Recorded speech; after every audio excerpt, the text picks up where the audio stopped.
We don't talk enough about how exhausting it is to keep chasing closure, to keep circling back to a memory, a wound, a person, hoping that maybe this time the pain will make sense. Maybe this time they'll finally understand. Maybe this time you'll finally be able to let it go. But the truth is harder and more liberating. Closure is not something they give you. It's something you give yourself. Carl Jung once wrote that until you make the unconscious conscious, it will direct your life and you will call it fate. And for many of us, that unconscious drive takes the form of waiting for someone to come back, to explain, to validate, to repair what they broke. But closure, real closure, doesn't come from others. It begins in the moment you stop waiting for someone else to make peace with your past and start making peace with yourself. This video is not about forgetting what happened. It's not about pretending the betrayal, the abandonment, or the silence didn't leave scars. It's about understanding that what we truly crave isn't closure, it's wholeness. And that can only be found through something far more difficult and far more powerful: self-forgiveness. In the next 10 chapters, we'll unravel the myth of closure and go deeper into the psychological and emotional undercurrents that keep us stuck. Through the lens of Carl Jung's work, especially his ideas about the shadow, projection, and the fragmented self, we'll explore how healing doesn't begin with final words. It begins with inner reconciliation. We grow up believing in closure like it's a finish line, something clean, definitive, final. We imagine there will be a moment when everything will click into place, when they apologize, when we finally understand why it happened, when the story wraps up neatly with a bow on top. But the psyche doesn't operate like a novel. It's not designed for tidy endings. What we call closure is often a desperate attempt to control pain, to package grief into something manageable. Carl Jung saw the psyche as a living system, not a machine. And in living systems, wounds don't close with words. They close with integration. The truth is that many of the things we long for, explanations, apologies, resolution, are, in part of the illusion. What we actually need is to stop seeking and start facing. When we cling to closure, we unconsciously delay the real work of healing. We think we're seeking truth, but often we're bargaining with our pain. If they could just explain why they hurt me, then I could finally move on. But that longing keeps us bound to them. It binds us to the person, the event, the story. We hand over the keys to our healing, waiting for someone else to unlock a door they may not even know exists. Jung would say this is how the ego distracts us from the real task of individuation, of becoming whole. The ego wants resolution because ambiguity is terrifying. But the soul doesn't need answers. It needs presence. It needs to be witnessed. And most of all, it needs to be held in the very places that remain unfinished. The illusion of closure also feeds off our cultural obsession with control. We're told that healing is linear, that pain has stages, that if we do all the right things, therapy, journaling, forgiveness, will arrive somewhere final. But Jung's work teaches us that the psyche is cyclical. Wounds reopen, emotions revisit, archetypes re-emerge. What we're truly after is not an ending. It's a shift, a movement from outer resolution to inner acknowledgement. We keep trying to close the book, but the human psyche doesn't write in chapters. It weaves, it loops, it echoes, and that's not a flaw. It's the nature of inner life. There is no perfect punctuation to the sentence of pain, only the ongoing, unfolding awareness of what that pain has asked us to see. Here's the hard truth. Many of us will never get closure from the people who hurt us. They may never understand. They may never care. They may not even remember. And so we wait, stuck in an emotional holding pattern, hoping that someone else's clarity will bring us peace. But that moment may never come. And even if it does, it may not satisfy the ache, because what we're really missing isn't their explanation. It's our own permission to let go. To grieve what never was, to feel the sadness without needing it to be fixed. This is where self-forgiveness begins to enter, when we stop asking for the ending we deserved and start creating the healing we need. Jung would say, "Don't hold on to someone who is leaving, otherwise you won't meet the one who is coming, and sometimes the one who's coming is you." Underneath the adult who seeks closure is a child still waiting to be seen, not intellectually understood, but felt, acknowledged, emotionally validated. When something painful happens in childhood, the wound often isn't just the event itself, but the silence that follows. The absence of attunement, the lack of someone saying, "Yes, that was real, yes, that hurt." Without that mirroring, the child internalizes confusion, even guilt. Maybe I'm wrong for feeling this. Maybe I deserved it. Jung believed that early trauma fragments the self, leaving parts of the psyche exiled in the unconscious. And often these parts are frozen in time, stuck in the moment they were first dismissed or neglected. What the inner child seeks is not an answer, but contact, someone to witness their reality without denying it. And if no one else can offer that, then the adult self must learn to. The search for validation often disguises itself as the pursuit of closure. I just want them to admit what they did. I just want them to say it was real. But behind these words is a longing not just for clarity, but for connection, for the restoration of meaning. As children, we didn't have the language or autonomy to make sense of betrayal, abandonment, or emotional neglect. We only had feeling. And when those feelings were ignored or minimized, we split off from them in order to survive. Jung would call this the beginning of the shadow, the banishment of parts of ourselves that were not welcomed by our caregivers. But healing requires that we go back and unearth those lost pieces. Not to dwell in pain, but to finally say to that child, "I believe you.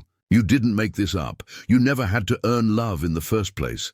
Validation, when it finally arrives, doesn't come as a lightning bolt. It comes quietly, in a moment of stillness, in a journal entry, in a tear that breaks through. Numbness. It's not always dramatic, often it's subtle and slow. It's the moment you stop gaslighting yourself, the moment you stop saying, "It wasn't that bad," and start saying, "It was bad, and I still carried it." Carl Jung emphasized the importance of turning inward and confronting the contents of the unconscious, especially the feelings we were taught to reject. That includes grief, rage, shame, and longing, especially longing, because longing holds the key to what was missing. And only when we allow ourselves to feel the ache without shaming it, can we begin to fill the emptiness with something new. Compassion, not from them, but from us. When the inner child is not validated, we keep trying to recreate scenarios where maybe, just maybe, this time we'll be seen. We do it in relationships, in conflict, even in silence. We chase people who remind us of the original wound. We over-explain ourselves, hoping someone will finally get it. But validation doesn't come from reliving the trauma. It comes from rewiring the relationship we have with our own pain. Jung called this the process of individuation, not becoming someone new, but reclaiming all that we've disowned. And often what we've disowned is our vulnerability, our innocence, our unmet needs. But when we learn to sit beside the child, within, without judgment, without rushing, we begin to feel something extraordinary: safety. Not because the world became safer, but because we finally stopped abandoning ourselves. Carl Jung famously said, "Everything that irritates us about others can lead us to an understanding of ourselves." What he meant was that the things we see in others, especially the ones we fixate on, often reflect something unresolved within us. This is projection, And when we carry deep emotional wounds, especially ones we haven't fully named or faced, the psyche looks for familiar patterns in others. We think we're reacting to them, but we're really reacting to an internalized story. This is especially true when it comes to seeking closure. We look for someone to validate us, to rescue us, to see our pain, but unconsciously we're trying to make up for what we didn't get as children. The people we attract or obsess over become symbols, stand-ins for the original figures who hurt or neglected us. And until we become aware of this, we stay caught in emotional loops that never truly satisfy. Projection creates the illusion that someone else is the key to our healing, that if they respond the right way, treat us the right way, love us the right way, we'll finally feel whole. But this is a trap, because the unconscious isn't just interested in comfort, it's interested in growth. It will draw us toward people who reflect our wounds, not so we can suffer, but so we can finally see. Jung understood projection as a necessary step in consciousness. We begin by seeing our disowned parts in others, and if we're willing to look closely, we can use those mirrors to reconnect with ourselves. The trouble is, many people get stuck at the mirror stage. They never turn inward. They keep blaming, longing, clinging, not realizing that the outer figure is only echoing the unresolved pain within. True healing begins when we take the projection back. Projections are seductive because they feel real. When someone triggers us, we're convinced it's because of what they did, and often they do act in hurtful ways.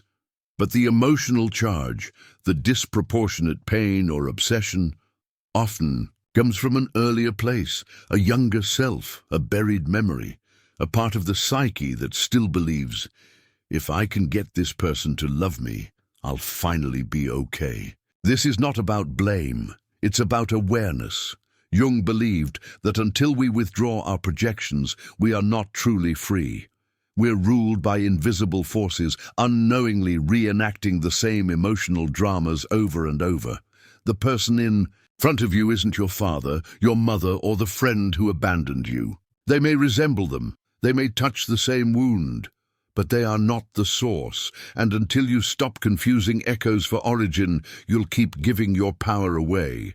To break free of the projection trap, we must develop what Jung called the observing ego, the part of us that can step back and witness our own reactions. Not with judgment, but with curiosity. When someone triggers you, pause and ask, what are they awakening in me that I haven't fully claimed? Maybe it's a fear of rejection. Maybe it's a longing for approval. Maybe it's an old belief that you're not enough. The person may have opened the door, but the room you walked into is yours. The work is to stay there, to look around, to listen to what your psyche is showing you. Every projection is a breadcrumb, leading you back to the places you abandoned yourself. The goal is not to eliminate pain, but to understand its language. Because once you do, you stop chasing ghosts and begin the work of real emotional reclamation. There's a reason we keep ending up in similar situations, with similar people, feeling the same pain. It's not because we're cursed or broken. It's because the unconscious is cyclical. It repeats what we haven't yet resolved. Carl Jung called this the return of the shadow. The parts of ourselves we've disowned don't disappear. They return again and again in new forms until we finally face them. This is why it's not enough to change your surroundings or cut someone off. Without conscious integration, the wound stays alive inside you. You might call it bad luck or just your type.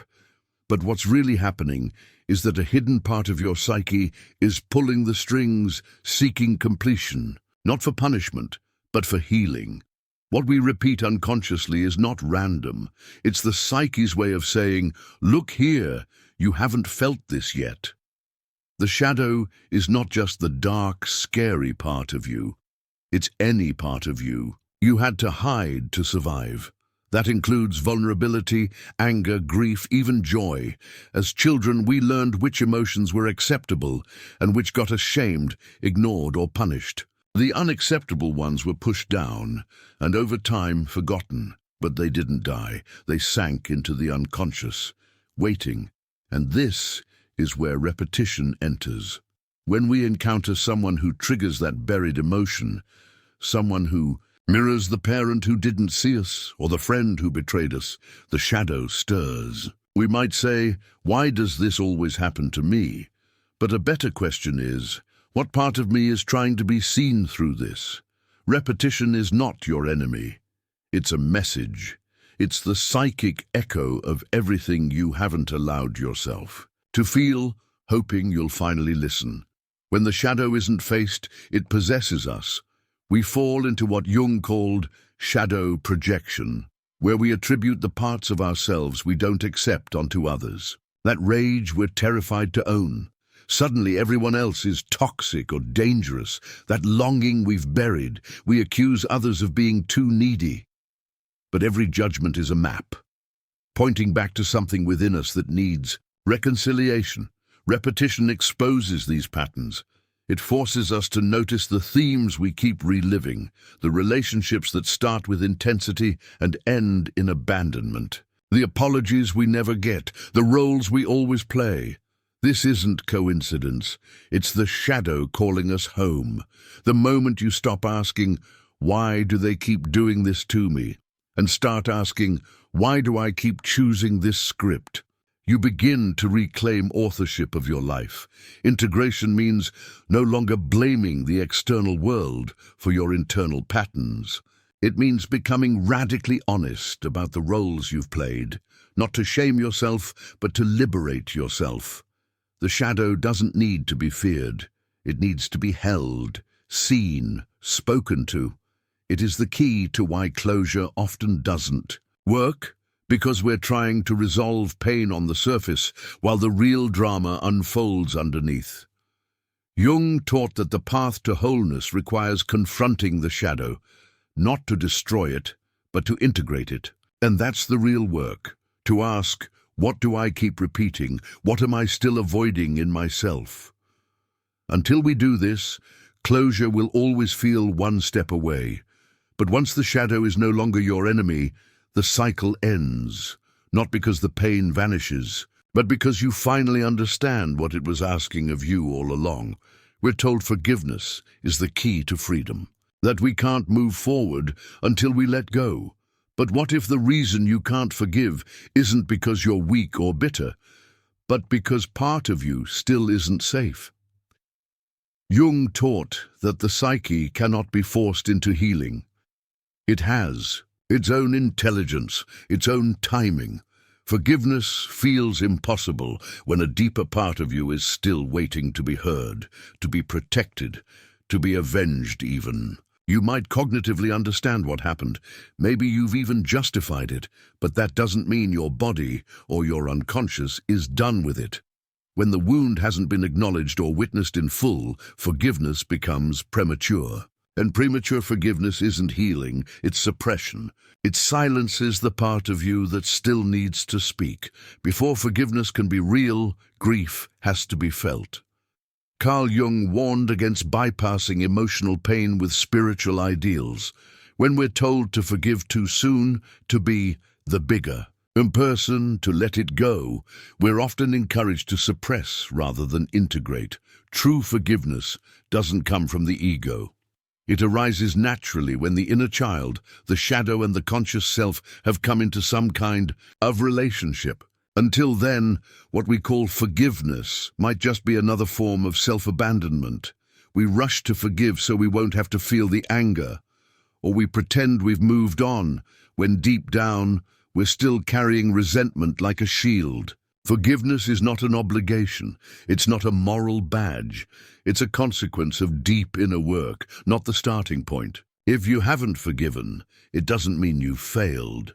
It means there's still something in you that needs your own attention first. Here's the paradox. The person we most need to forgive is often ourselves. But self-forgiveness is the hardest kind, because it asks us to confront the shame we've hidden even from ourselves. The guilt over staying too long, the self-hatred for not seeing the red flags, the voice that says, "I should have known better." Jung believed healing begins not by fixing the past, but by integrating it. And integration requires the courage to sit with all the parts of us we've tried to exile, especially the ones who made mistakes in the name of survival. Maybe you weren't strong enough to walk away. Maybe you needed their approval more than your own safety. That doesn't make you broken. That makes you human. And forgiveness becomes possible the moment you stop demanding perfection from yourself and start offering compassion instead. Forgiveness, when it's real, doesn't erase the past. It transforms your relationship to it. It doesn't mean what happened was okay. It means you're no longer holding it inside like a live wire. Jung spoke of the alchemical process of individuation, the transformation of suffering into meaning, and this is the path of forgiveness too. It's not a single moment, it's a slow unraveling, a series of inner recognitions. You begin to see that the people who hurt you were operating from their own unconsciousness, their own wounds. Not to excuse them, but to release yourself from carrying what was never yours to hold. And more importantly, you start to see that you too deserve to be free. Not because you've done everything right, but because you're finally willing to face the truth with open eyes and an open heart. That's where forgiveness begins, not with them, but with you. There's a story many of us carry quietly. If they had just understood me, I would have been okay. It's the myth that keeps us tethered to the past. The fantasy that healing is waiting on the other side of someone else's recognition. But Jung would say that this longing isn't really about them. It's about the inner child, frozen, in time, waiting for the moment they'll finally be seen, and we project this onto lovers, friends, even strangers online. If you just understood what I meant, if you knew why I acted that way, if you saw my pain. But the wound isn't about the current person in front of you. It's about the original rupture, the parent who misread your silence as rebellion, the teacher who shamed your sensitivity, the friend who abandoned you when you needed them most. You're not chasing understanding. You're chasing something you were denied long ago, being known without explanation. This myth persists because the psyche is desperate for completion. In Jungian terms, the unfinished business of childhood becomes psychic inertia, stuck energy that repeats itself through projection. We unconsciously search for someone who will finally get it, but here's the cruel irony. The people we choose to reenact the wound with are often just as incapable of understanding as those who caused it. That's not failure. That's the unconscious trying to resolve itself by reenacting the trauma. And every time they don't get it, we're re-traumatized. We think we're just unlucky, or that people are heartless. But beneath the surface, it's the same story begging for a different ending. And the more we try to force someone else to provide that ending, the further we drift from the truth that real healing doesn't come when they understand you. It comes when you understand yourself. The myth of being understood is seductive because it mimics intimacy, but it often masks a deeper fear, the fear of being truly vulnerable with yourself. We want others to see the parts we haven't yet dared to face. We want someone else to validate the grief we still deny, the shame we can't name, the anger we've buried so deeply it leaks out sideways. Jung taught that what we seek externally is often what we have yet to give ourselves internally. So, the question becomes, can I offer myself the understanding I've been demanding from others? Can I hold space for my own contradictions, the wounded child, the reactive adult, the numb survivor, and see them not as broken parts, but as necessary chapters of my becoming? Only then does the need to be understood shift. It becomes less desperate, less urgent, because you're no longer trying to prove your pain to someone else. You're finally honoring it yourself. Letting go of the myth doesn't mean giving upon connection. It means freeing yourself from the illusion that your worth depends on being understood. The truth is, many people won't get you. They won't see what you survived. They won't grasp the depth of your silence, the meaning behind your boundaries, the fire behind your stillness. And that's okay. Their inability to understand you is not your failure. It's their limitation. Jung believed that individuation, the process of becoming whole, requires a certain loneliness. Because when you stop outsourcing your validation, you begin walking a path that only you can walk. And on that path, something miraculous happens. The more you understand yourself, the less permission you need. The more you witness your own pain, the less you need it to be witnessed by others. And that's not isolation, that's liberation. Closure is often portrayed as the final chapter, the neat ending that will set us free. But what if closure is a fantasy? Jung taught that life's wounds don't always come with clear endings or perfect reconciliations. We crave closure because it promises certainty, control, and peace. But in reality, many of our deepest wounds remain open-ended. The loss, betrayal, or abandonment we experienced rarely fits into a tidy story. Instead, we find ourselves caught in an ongoing process of grief, a grief that doesn't end with a conversation or an apology. It's the grief of realizing that some things can never be fixed or fully understood, no matter how much we want them to be. The fantasy of closure tempts us to believe that if we just get the right words or the right moment, healing will suddenly happen. But healing begins when we stop waiting for an ending and start living with the ambiguity. This is a painful truth, because grief thrives in uncertainty. Jung's concept of the shadow reminds us that what we deny or avoid grows stronger. When we hold on to the hope for closure, we may actually be resisting the full experience of loss. We protect ourselves from the rawness of grief by clinging to the illusion that things will be resolved, that wounds will be sewn shut, that time will deliver a clear answer. But in Jungian psychology, healing is more about embracing paradox, the simultaneous presence of loss and love, anger and forgiveness, absence and presence. To grieve the fantasy of closure is to open the door to these complexities. It is to allow yourself to feel the ache of what's unresolved, the silence of what's unspoken, and the space where healing begins not through resolution, but through acceptance. The mourning process is often misunderstood as something to get over quickly, a hurdle to jump or a box to check. But Jung's insights invite us to see mourning as an essential rite of passage in individuation. The soul needs time and space to process loss, to integrate the fragmented parts of our psyche that were fractured by trauma or abandonment. When closure doesn't come, it's not a failure. It's an invitation to grieve deeper, to hold. The paradox of wanting an ending and feeling the ongoing presence of pain. To feel what is left unhealed without pushing it away. This is hard work. It requires patience and courage, but it's through this process that the psyche finds new forms of wholeness, not by erasing the wound, but by learning to live with it differently.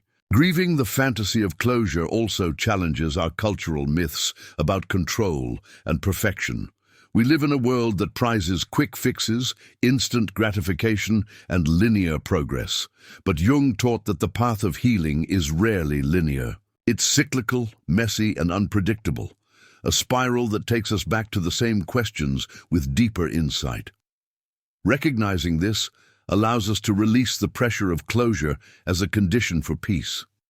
Instead, we learn to trust the slow unfolding of the soul's wisdom. We realize that true healing isn't about closing doors. It's about learning to inhabit the open spaces within us, the spaces where the unfinished story still breathes. And in those spaces, paradoxically, we find life, growth, and the possibility of new beginnings.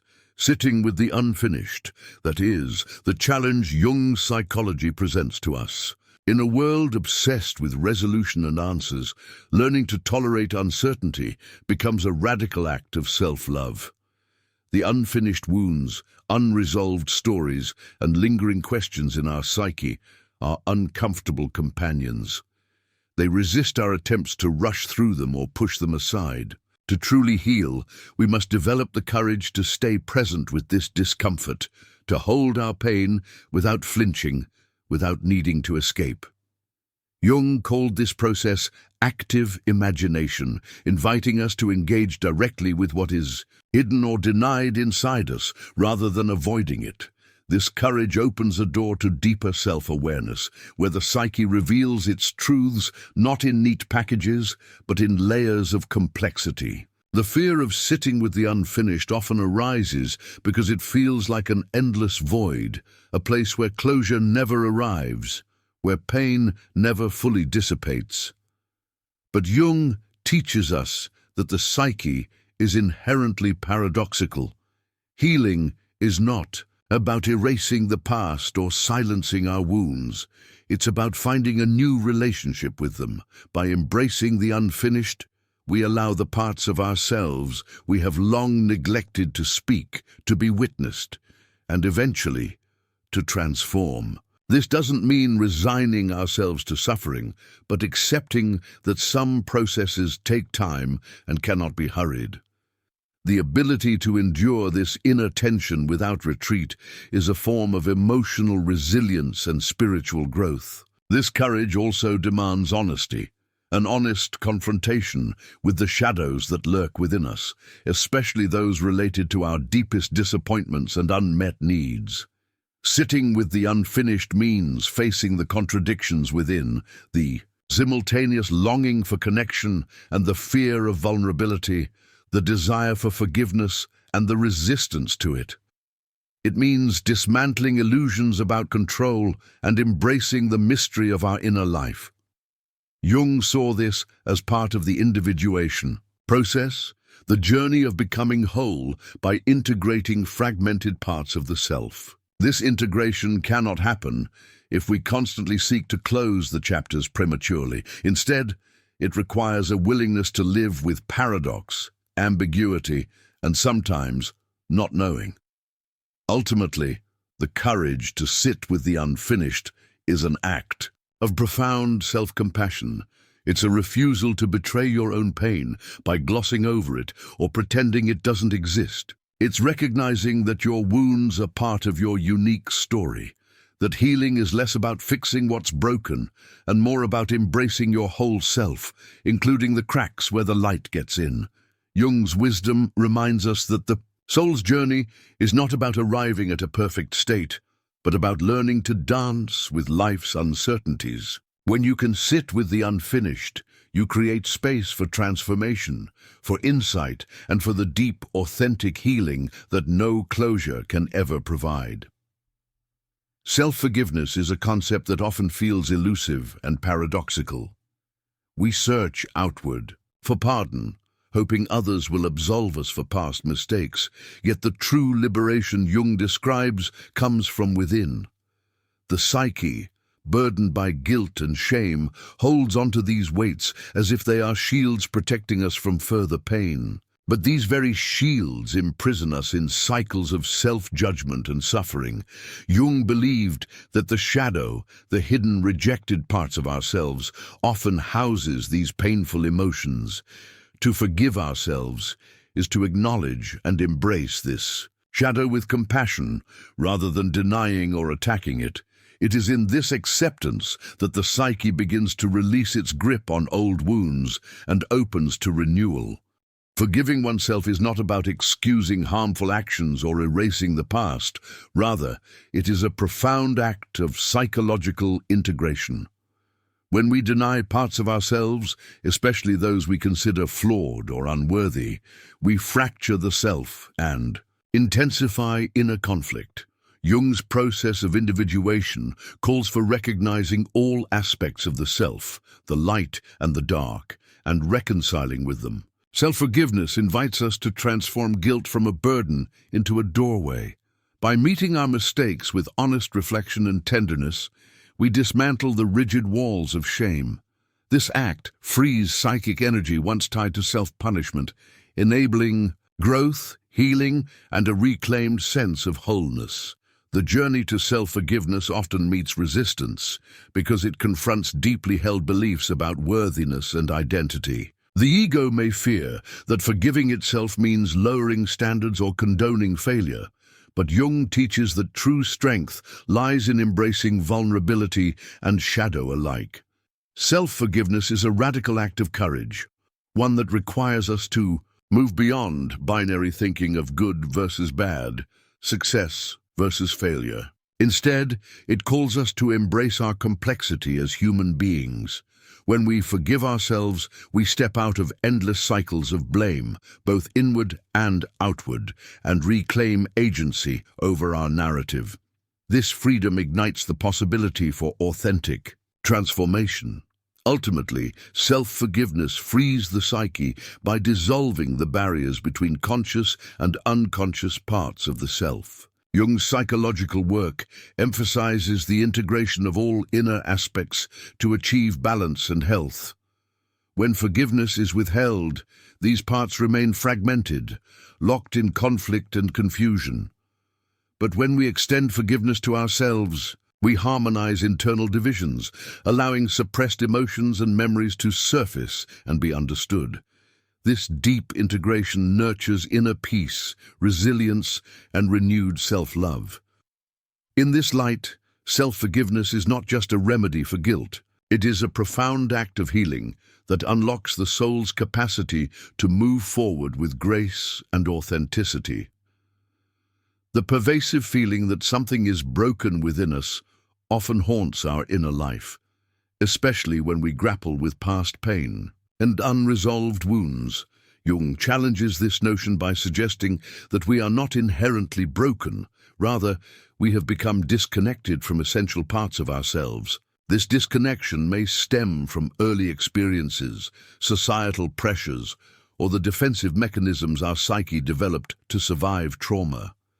The shadow, for example, is a reservoir of disowned emotions and traits that, when ignored, create an inner fracture. Healing, then, is not about fixing a broken self, but about rediscovering and reintegrating these lost or rejected pieces back into our conscious awareness. Feeling broken often arises from the illusion that our worth depends on external validation or perfect wholeness. Jung's work emphasizes that wholeness is not perfection. It is a dynamic process of becoming where light and shadow coexist. The parts we perceive as flaws or failures are often the very places where our deepest potential lies hidden. When we see ourselves as disconnected, the task is to gently restore the bonds within our psyche, to listen to the silent voices of our shadow, to honor our unmet needs, and to embrace the complexity of our being. This restoration allows us to move from fragmentation toward integration, from isolation toward connection. This process requires patience and self-compassion. It means accepting that the journey toward wholeness is non-linear and sometimes painful. Jung described individuation as a lifelong pilgrimage, a dance between conscious intention and unconscious guidance. To reconnect with ourselves, we must confront our fears, embrace our contradictions, and welcome the parts we once rejected. The healing unfolds not in grand gestures, but in small, consistent acts of self-awareness and kindness. Through this work, the sense of being broken gradually fades, replaced by the profound understanding that our true nature is whole, resilient, and ever-evolving. Ultimately, recognizing that you were never broken but only disconnected transforms your relationship with yourself. It releases the burden of self-judgment and opens the door to authentic self-love. Jung's insights remind us that the soul seeks unity, not by erasing our wounds, but by weaving them into the tapestry of our identity. When we reclaim connection to our inner world, we unlock a wellspring of creativity, wisdom, and healing energy This profound shift invites us to live fully and courageously, embracing our shadow and light alike, and stepping into the fullness of our humanity with grace and acceptance. As we've explored, the quest for closure is often a veil over the deeper need for self-forgiveness. Carl Jung's teachings remind us that true healing cannot come from external resolutions or expecting others to provide the peace we crave. Instead, healing arises when we turn inward, confronting the shadows within and offering ourselves compassion for the wounds we carry. This shift, from seeking to close the past to learning to forgive and integrate ourselves, marks a profound transformation. It is a journey not of erasing history, but of reclaiming agency over our narrative, breaking free from the cycles of blame and pain that have held us captive. The courage to sit with unfinished stories, to face our shadow, and to release harsh self-judgments is the foundation of lasting emotional freedom. Jung's concept of individuation calls us to embrace our complexity and contradictions, weaving light and darkness into a more authentic whole. This process reveals that we were never truly broken, only disconnected from parts of our soul, longing to be seen and loved. When we embrace this truth, self-forgiveness becomes the key that unlocks healing, enabling us to live with greater wholeness, resilience, and peace. It is natural to want answers, to seek neat resolutions and closure, but life's deepest wounds rarely resolve so tidily. Instead, healing invites us into a space of mystery, vulnerability, and acceptance. Jung encourages us to move beyond the illusion of closure into a fuller engagement with ourselves, to hold the tension of the unfinished, and to find grace in imperfection. This is not weakness, but a courageous act of emotional awakening, one that transforms pain into wisdom and suffering into growth. In the end, self-forgiveness is not a destination, but a practice, a continual returning to ourselves with kindness and understanding. It frees the psyche, heals the soul, and reconnects us to the fullness of our humanity. By embracing this journey, we step into a life marked not by the absence of wounds, but by the presence of deep, authentic healing. As Jung so beautifully shows us, this is where true freedom lies.